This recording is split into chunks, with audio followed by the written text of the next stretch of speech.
بسم الله الرحمن الرحيم. ازيكم يا حبايب قلبي؟ عاملين ايه؟ يا رب تكونوا بخير. صباح الفل ومساء الفل على اختي وحبيبتي وامي اللي بتتابعني. وحشتوني وحشتوني وكمان مره وحشتوني. النهارده عندنا روتين حلو جدا مليان طاقه ايجابيه ومليان نشاط وزحمة جدا جدا جدا. هنهد الدنيا ووداعا بقى للكسل من بعد النهاردة. من النهاردة مفيش كسل، مش عايزين حد يقول لنا كلمة كده ولا كده. هنقوم نخلص كل اللي ورانا والدنيا هتبقى عندنا تمام وزي الفل، وهنتحدى الكسل كلنا. يلا بينا نسمي الله ونصلي على الرسول عليه افضل الصلاة والسلام. وحطي اللايك بتاعك، ولو انت اول مرة تتفرجي على هبة متنسيش تحطي اشتراك وتفعلي الجرس على كلمة الكل عشان يوصلك كل الفيديوهات يا ست الكل. طبعا اسفة جدا على صوتي، والله غصب عني، البرد مدمرني، بس الحمد لله على كل حال. هنعمل ايه؟ حبيت ابدأ معاكم من المواعين علشان خاطر شغلنا كله هيكون جوه الحوض. ليه؟ انت هتعملي ايه جوه الحوض؟ هتشوفي معايا كل حاجة دلوقتي. فحبيت ان انا انجز واخلص بسرعة علشان خاطر ورانا شغل كتير جدا، وعايزين كمان نعمل الغدا للولاد. ويا ترى هنعمل اكل ايه النهارده؟ هتشوفي كل حاجة بالتفاصيل ان شاء الله بإذن الله. صليتي على الرسول؟ طب يلا بسرعة صلي على الرسول واستغفري كتير واحمدي ربنا اكتر واكتر على كل حاجة ربنا بيدهنا. الحمد لله على نعمة الستر والصحة وراحة البال والرزق الحلال. انت رحتي فين يا حاجة؟ كنت بفتح باب الشقة يا اختي ورجعت لك تاني بسرعة وما تأخرتش عليكي ولا اي حاجة. المهم، طبعا بقى عايزين نتكلم في حاجات كتير، بس في كذا كومنت كده جالي، فانا حابه ان انا ارد عليهم كده واحنا ايه بنغسل المواعين. اولا الصفايه اللي لونها لبني هناك ديت كده او زرقاء دي انا كنت جايباها ب50 جنيه من حوالي سنتين او سنه ونص حاجه زي كده، قبل ما اجي المكان، قبل ما اجي البيت هنا يعني. المهم حاليا معرفش سعرها كام، هي حلوة وجميلة، بس لازم يوميا بعد ما تخلصي المواعين تسيبيها تتصفى شوية المواعين، وتروحي ايه مودية كل حاجة مكانها. وبعد كده تغسليها كويس جدا علشان خاطر المية لما بتنزل على الصينية اللي تحت بتعمل ريحة مش حلوة لو انت سبتيها يومين تلاتة. والميه بتحسيها اللي هي مزلقه كده، انت فاهمه قصدي؟ فمستحب اللي انت تغسليها يوميا. تمام كده؟ تمام. عايزين بقى نجاوب على ايه تاني؟ هنجاوب على حبيبه قلبي بتقولي انا عايزه اكلات كده للطفل معدي 6 شهور او سنه، انا مش فاكره الكومنت قوي. بصي انا هقولك اكلات ممكن تنفع مثلا لايه 8 شهور 9 شهور. تمام كده؟ ممكن كمان بعد السنه وحاجات زي كده. البطاطس المسلوقه حلوه جدا، التفاح المسلوق، الموز لما تهرسيه كده بالشوكه وتدهوله برضو، الجزر والكوسه وكمان البطاطا. طبعا في ناس كتير قوي هتبقى معانا هتجاوب عليكي برضو في الكومنتات. لو في اكلات تانية انا مش واخده بالي منها يا ريت تقوله لها. ممكن ايه لو هو او هي مش حابه الموضوع قوي، فانتي مع التكرار، انتي فاهمه قصدي؟ يعني مثلا انتي سلقتي مثلا النهارده حبيتين من الكوسه، وجيتي عرضتي اللي هي تاكل او هو ياكل والموضوع كان صعب بالنسبه لك ومش راضي وكده، لا مع التكرار. وحاولي مش كل يوم تدخلي وجبه مختلفه عشان الطعم هيكون هو متغير في بقه، فالموضوع هيكون صعب قوي. انت فاهمه قصدي؟ يعني لازم مثلا لو هتستمري على الكوسه يبقى الكوسه 3 ايام، البطاطس 3 ايام، التفاح 3 ايام. انت فاهمه قصدي؟ عشان يستوعب الطعم. ما تنسيش اللي انت ولا هتحطي سكر ولا هتحطي ملح ولا هتحطي اي اضافات. كمان البليله حلوه جدا جدا جدا. لو عملتي سلقتي القمح وضربتيه كده بالهاند بلندر، وبعد كده او ضربتيه في الخلاط لو مش متوفر عندك، مع شويه ميه اللي هي بتسلق معاها، وبعد كده صفيتيه او خدتي الميه بتاعته بس. انت فاهمه قصدي؟ تزودي الميه وتعري الغطا الحل عشان ما يفرش منك على البوتاجاز، وتستخدمي الميه. عايزه اقول لك الحاجات دي جميله قوي. ولو هو معدي سنه فحاولي على قد ما تقدري تدخلي له الخضار اللي احنا بناكله. يعني انا عامه ولادي كنت بقى من سنه وشهرين تقريبا او يمكن اقل، كنت معلقه رز على معلقه بطاطس، معلقه رز على معلقه اي نوع خضار انت عاملاه. الموضوع بيبقى بسيط كده، انت فاهمه قصدي؟ ان شاء الله باذن الله يا حبيبتي تعملي كل اللي انا قلت لك عليه وتستفيدي، واكيد في ناس كتير قوي معانا برضو هيقدروا اللي هم يقولوا لك ايه في الكومنتات. عايزه اقول لكم شكرا جدا للكومنتات اللي انتوا كتبتوها امبارح، بجد هي كانت مبسوطه جدا جدا، دخلت كلمتني وقالت لي ايه، قالت لي قد ايه انتوا رفعتوا من روحي المعنويه، قد ايه كلامكم دوت اثر فيا وخلاني كده عندي ثقه بالنفس. فربنا يدوم المحبه اللي بينا كلنا ويخلينا لبعض، ونقدر اللي احنا نساعد بعض حتى لو بالكلمة الطيبة. قد ايه الاحساس حلو قوي لما تحسي ان انت في ناس واقفة في ظهرك، في ناس بتساندك، في ناس ايديها بايديكي، في ناس يعني ايه ساندينك، عارفين الاحساس ده. فربنا يديمكم نعمة في حياتنا، امين يا رب العالمين. ربنا يخليكم ليا ويخلينا كلنا لبعض. كل اللي عنده سؤال وعنده معلومة نقدر اللي احنا نفيد بعض بيها يقولها، واحنا كلنا بنستفيد من بعض. الحياة ديت طول ما انت عايشة فيها طول ما انت هتتعلمي، والعيب اللي انت بقى ايه ما تتعلميش من اخطائك، لا انت لازم تتعلمي من اخطائك، وكمان تخلي بالك من كل حاجة بتعمليها. قد ايه حاجات بسيطة جدا بس ممكن تفرق في نفسيتك، قد ايه حاجات بسيطة جدا بس ممكن تغيري المود بتاعك. تمام كده؟ تمام. صليتي على الرسول؟ يلا بسرعة صلي على الرسول واستغفري كتير واحمدي ربنا اكتر واكتر على كل حاجة.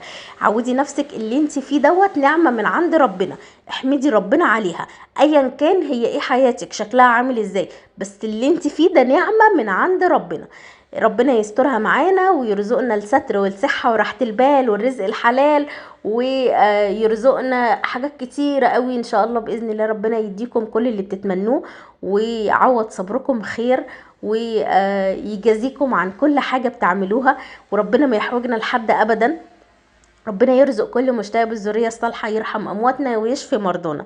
خلصنا المواعين والدنيا تمام، وهنا بقى الطماطم. تعالي بقى نبص كده على الطماطم ونشوفها.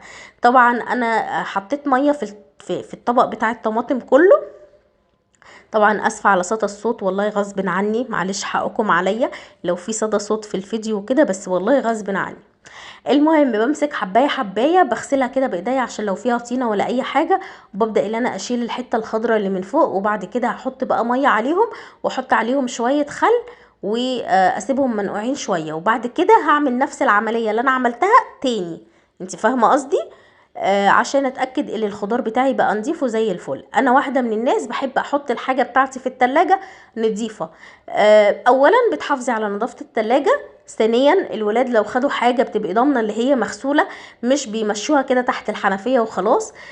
ثالثا انا بحب كده لو الميه قطعت وعايزه اعمل شويه سلطه، عايزه اعمل جبنه بقوطه، الحاجه بتبقى عندي نضيفه وزي الفل. جبت الطبق التاني وحطيت فيه البتنجان والفلفل والخيار والليمون وظبطت كل حاجه، وهغسل الحاجه بتاعتي. طب انت دلوقتي هتغسليها ازاي؟ هتحافظي عليها بقى في التلاجة، تجففيها كويس. تمام كده؟ تجففي الحاجة بتاعتك كويس من اي مية، هتلاقيها هتقعد معاكي اسبوع و10 ايام و15 يوم كمان. الموضوع بيكون سهل او بسيط. تمام كده؟ تمام يا ست الكل. عارفه اللي انتوا بسم الله ما شاء الله الله اكبر عليكم عارفين كل حاجه، احنا مجرد اللي احنا بنفكر بعض او بنشجع بعض. تمام كده؟ تمام. طبعا غسلت كميه الليمون كلها بس حطيتها بقى في المصفى.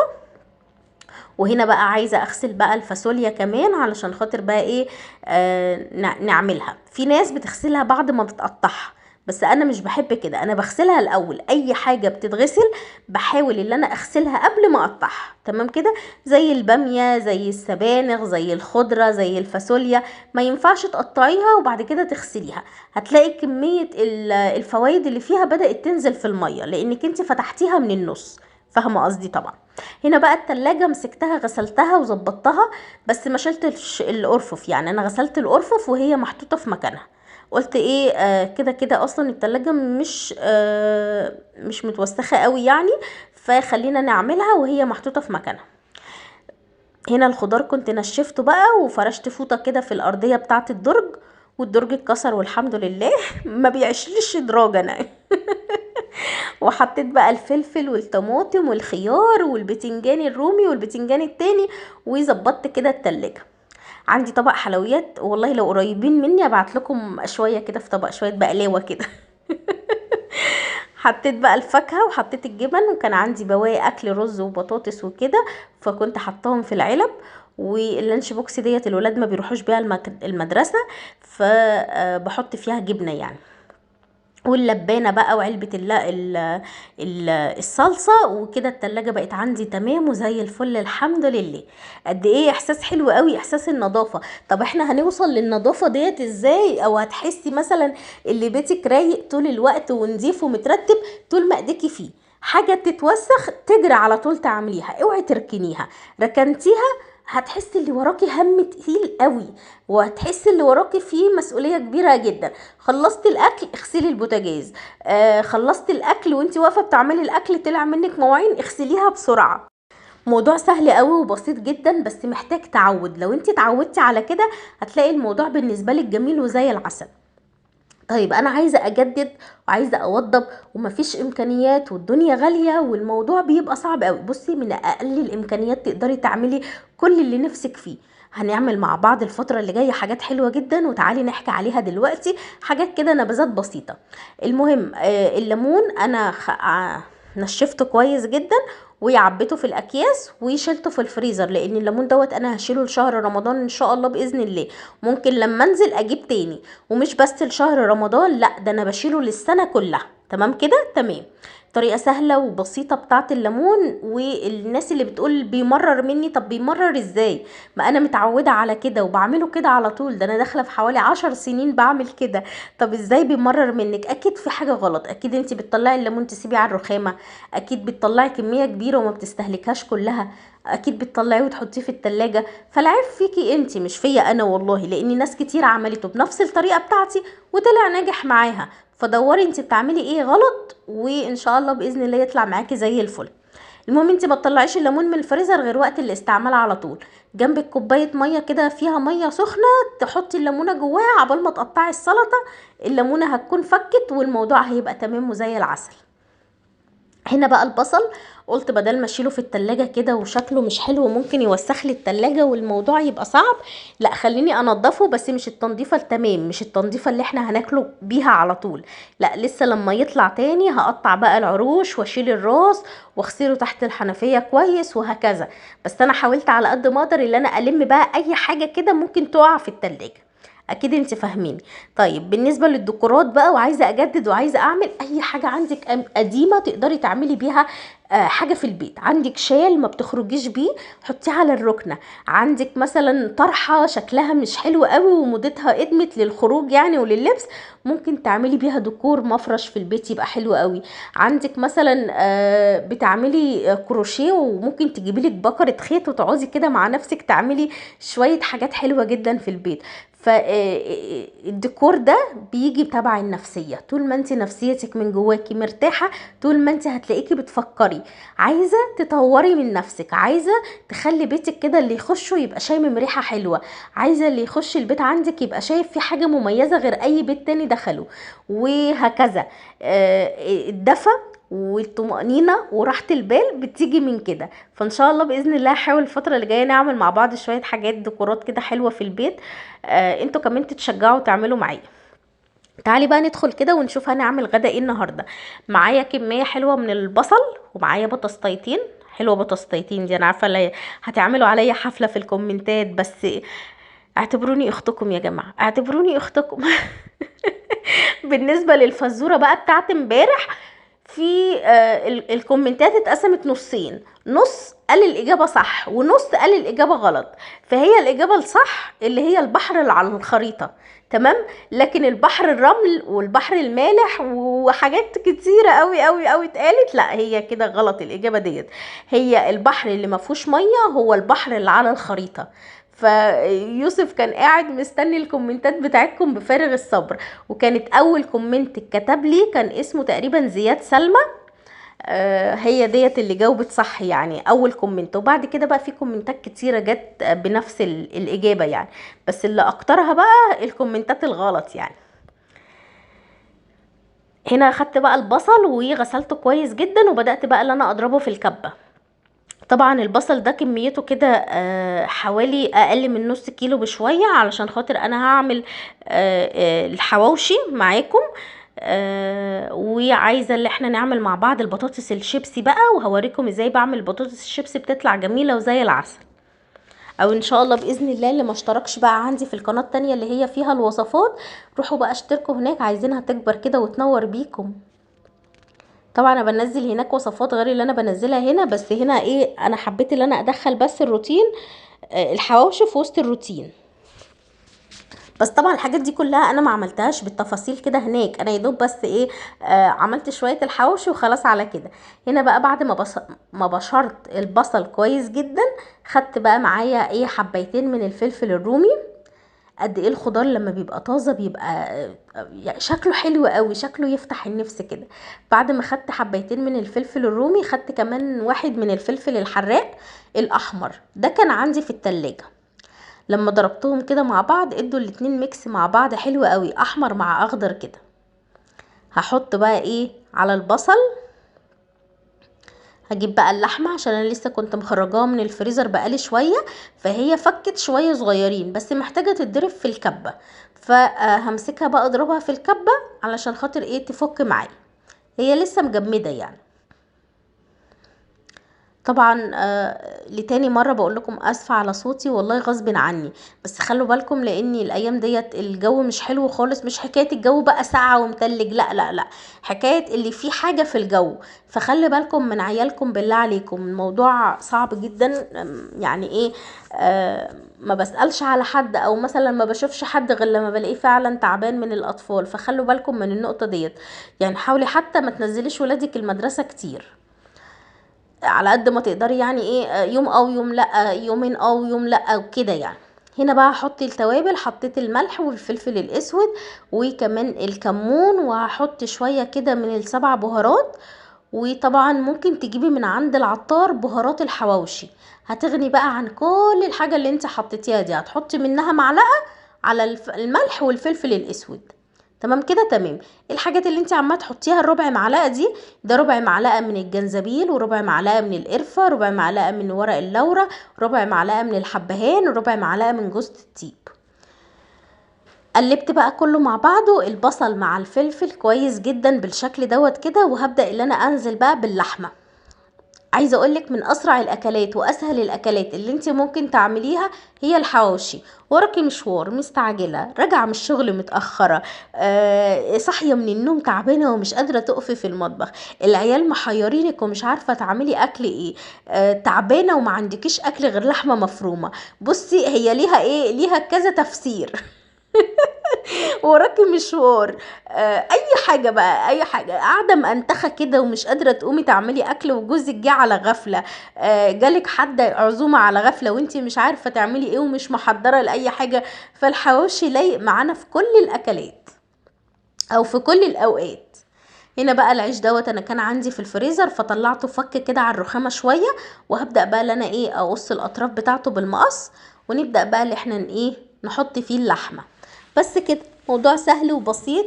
وعايزه اقولك كمان اللي انت ممكن تعملي تتبيله اللحمه ديت كده كل اول شهر، يعني مثلا لو انت بتجيبي مثلا كيلو لحمه مفرومه، يعني بتقسميه، فتاخدي مثلا نصه، انا بقول مثلا ها، تاخدي نصه وتروحي عاملاه مثلا ايه تتبيله الحواوشي وشايلاه على كيسين مثلا، يبقى بقى عندك اكلتين، الموضوع هيبقى بسيط جدا بالنسبه لك وجميل وزي العسل، بالذات كمان الستات الموظفه، وكمان ست البيت، يعني ست البيت بتسهل على نفسيها الحاجات ديت. جبت بقى معايا كوره كده من اللحمه، وبدات ان انا احطها بقى جوه الرغيف وهفردها كلها كويس. وما تستخسريش يا اختي، املي كده الحواوشي بتاعك، كده كده احنا حاطين فيه بصل ايه شويه حلوين، فما تلحسيش الرغيف عشان العيال ما يتضايقوش ويرجعوا يقولوا لك اصل دوت مش زي بتاع الشارع. لا هو وديني اهو مكتره وكتري او كتري والدنيا هتبقى تمام. بسم الله ما شاء الله، عندي النص كيلو اللحمه تقريبا عملوا معايا 8 ارغفه، والله ما عديت، نعدهم مع بعض دلوقتي ونشوف قد ايه، بس تقريبا 8 انا فاكره يعني، لان الصينيه ديت خدت 6 وانا كنت عامله صينيه تانية فخدت 2، يبقى 8. صليتي على الرسول؟ طب يلا بسرعة صلي على الرسول واستغفري كتير واحمدي ربنا اكتر واكتر على كل حاجة ربنا ادهلنا، الحمد لله على كل النعم اللي عندنا. بصي كده على اللي في ايديكي وقولي الحمد لله. تخيلي اللي معاكي دوت لو ما كانش معاكي كان ايه اللي ممكن يحصل. فانتي قولي الحمد لله اللي انا معايا الحاجه ديت. ايا كان بقى هي ايه الحاجه، ممكن تبقى الحاجه ديت صحتك، حاجات كتير كتير كتير، فمش عايزين بقى ايه ندخل في تفاصيل. هنا دخلت الحواوشي بقى ايه في الفرن. هيستوي يا هبه؟ اه والله العظيم هيستوي، لان الكومنت ده بيجيلي كتير جدا على الرف الوسطاني كده لمده 10 دقايق وهتلاقيه استوى وبقى جميل واللحمه زي العسل.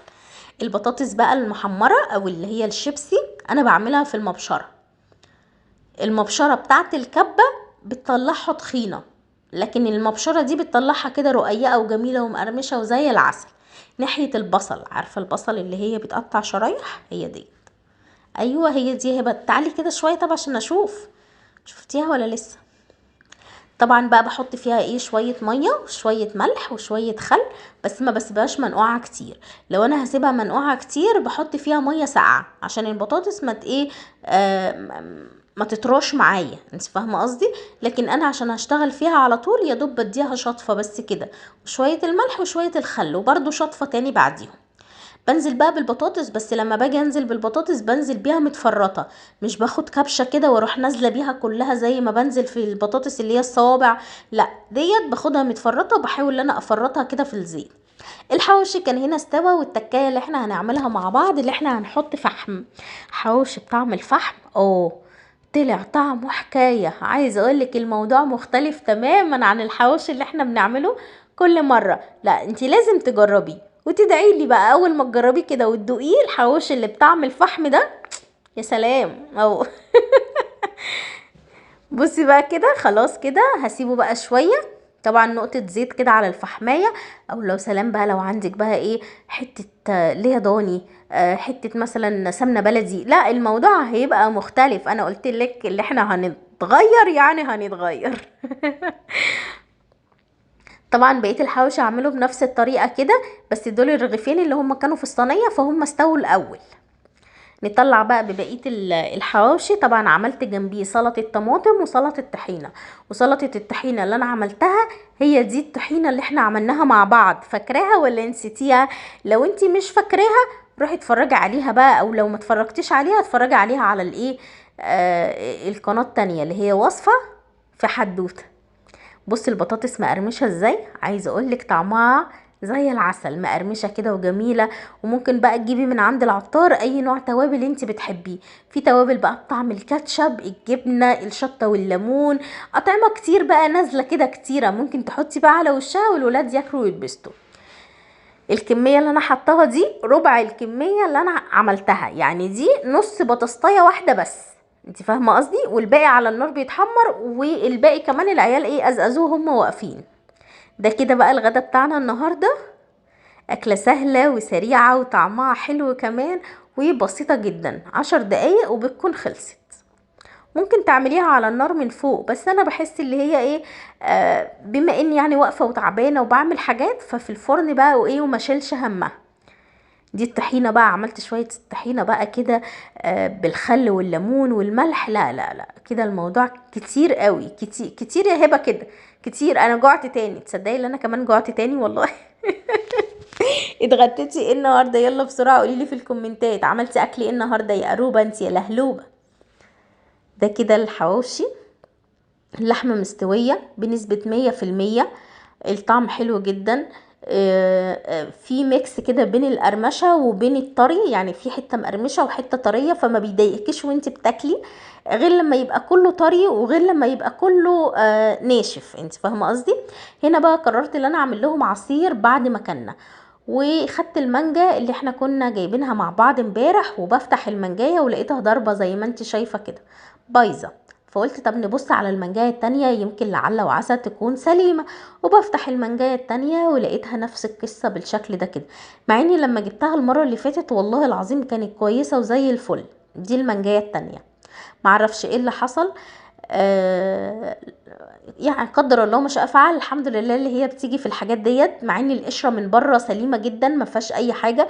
طبعا هلاقي الناس دلوقتي تقول لي طيب ما تعمليها عصير ومش هيبانوا كده. لا هي تقريبا كده كانت خلاص قربت توصل لمرحله اللي هي الدود وكده، فلا كفايه لحد كده. انا معرفش البكتيريا انتشرت فيها كلها، طالما في حاجه كده باظت منها يبقى البكتيريا تغلغلت فيها كلها واحنا مش واخدين بالنا. يعني ما ينفعش اللي انت تشوفيها، انت فاهمه قصدي؟ حاجات بسيطه بس ممكن تخلي بالك منها. يعني ما تقوليش لا هي كده سليمه، هي الحته ديت اللي انا هشيلها، لا هي بتبقى كلها بايظه بس انت مش واخده بالك.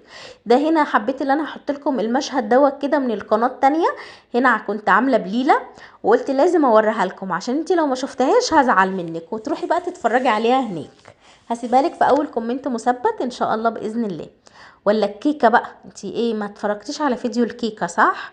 الكيكه اللي من غير بيض ولا لبن، ومن غير بيض ومن غير لبن ومن غير كمان زبده ولا مضرب، ناقص من غير دي ويبقى كده الموضوع تمام وزي الفل.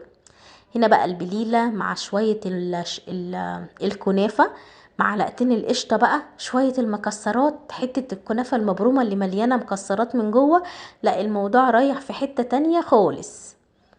يلا بسرعة بقى هسيبلك اللينك بتاع القناة التانية في اول كومنت مثبت، هستناكي هناك ان شاء الله. بحبكم في الله يا احلى واطيب اخوات، ودايما منورين حياتي، امين يا رب العالمين. شكرا جدا ليكم، بحبكم في الله والسلام عليكم.